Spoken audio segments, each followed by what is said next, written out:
Guys, it's Houston Sports Talk back into the video day, and today the San Antonio Spurs beat the Memphis Grizzlies 130-128. Game-winning shot for De'Aaron Fox at the last second wins it for the Spurs. He did have a tough night, or kind of a tough night before that game-winning shot, but it was a win for the Spurs, and they improved to 25-33. Grizzlies fall to 30-22, and the Spurs get a good road win thanks to amazing performance from Stephon Castle. Vassell was solid tonight, and Chris Paul did a great job with facilitating in only 20 minutes. And De'Aaron Fox was key to the win, and he did other good things before his game-winning shot.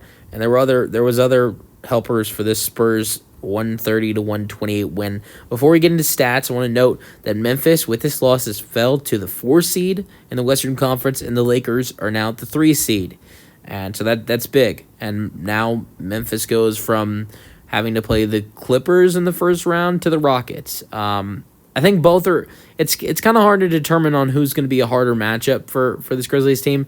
The Rockets have been a tough matchup for the Grizzlies this year. They're 1-3 against the Rockets, and the only game they actually beat the Rockets didn't have Alperen Şengün.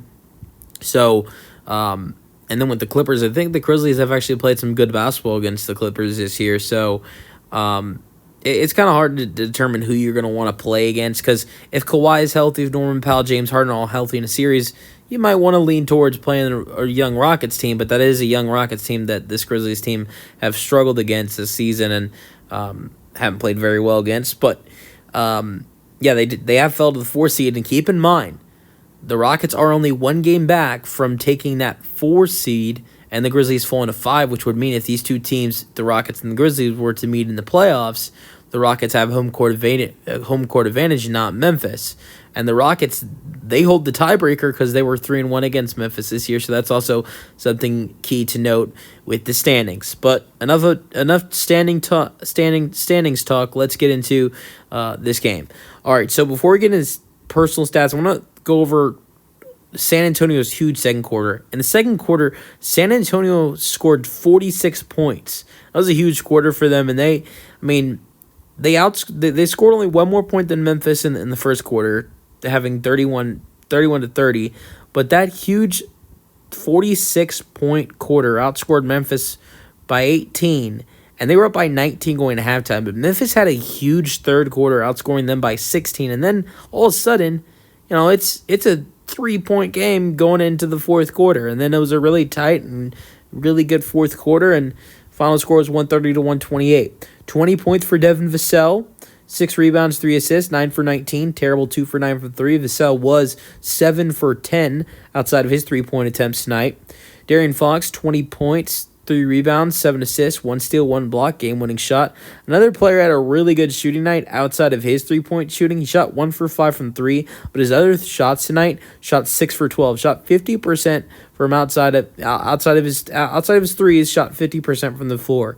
Chris Paul only played 20 minutes tonight. In those 20 minutes, shot 3 for 5, 2 for 4 from 3, 8 points, 8 assists. Good night for Chris Paul. Bismack Biyombo with 18 minutes tonight, 6 points, 3 rebounds, 5 points for Harrison Barnes in his 18 minutes. And so, you got 3 starters who didn't play much because you got guys like Castle, Keldon Johnson, Jeremy Sohan, and Julian Champagnie, who all played great basketball. Julian had 14 points, 7 rebounds, 3 for 5 from 3. Jeremy Sohan had 18 and 11 with 3 assists, 1 steal. Keldon Johnson had 15 points and 6 rebounds. Stephon Castle had 24 points, 7 assists, and 3 rebounds, 8 for 16, 2 for 6 from 3. San Antonio shot 14 for 36 from 3. The Grizzlies, Jaren Jackson Jr. killed it tonight, 42 points, 4 rebounds, no Ja. Scottie Pippen Jr. had 12. Jalen Wells had 18, 3 assists, 15 points for Santi Aldama, 11 assists, 8 rebounds. Amazing all-around game for Santi Aldama. He did shoot 1 for 8 from 3, so another player who shot amazing outside of his 3-point shooting. Aldama shot 6 for 8 outside of his 3-point shots. John Concar was a starter tonight. 3 rebounds, 2 assists, 1 steal, 1 block. took 3 threes and missed every single one of them in 17 minutes, so 0 points. I did mention Scottie Pippen Jr. had 12 points. 31 of the 41 bench points for the Memphis Grizzlies tonight. 17 points for Zach Edey, who also had 9 rebounds and 3 blocks and was 7 for 7 from the floor tonight. And Luke Kennard had 14 points with his 5 assists, 6 rebounds, and 2 steals. 6 for 9 from the floor for Luke Kennard. The other 10 points off the bench were to Lamar Stevens in 16 minutes. He had 6 points. G.G. Jackson in his 10 minutes had 4 points, 2 at the free throw line, 1 field goal, 1 assist, and 1 rebound for G.G. as well. DNP went to Marvin Bagley, and also 5 minutes for Cam Spencer, and 3 minutes for Jay Huff, but neither one of those guys scored. Cam Spencer only played 5 minutes, took 1 shot, missed it, and then Jay Huff played 3 minutes, had a block, and that was it. Let me know your thoughts on this game. 130 to 128 final score. Let me know your thoughts on the game in the comment section, and peace out.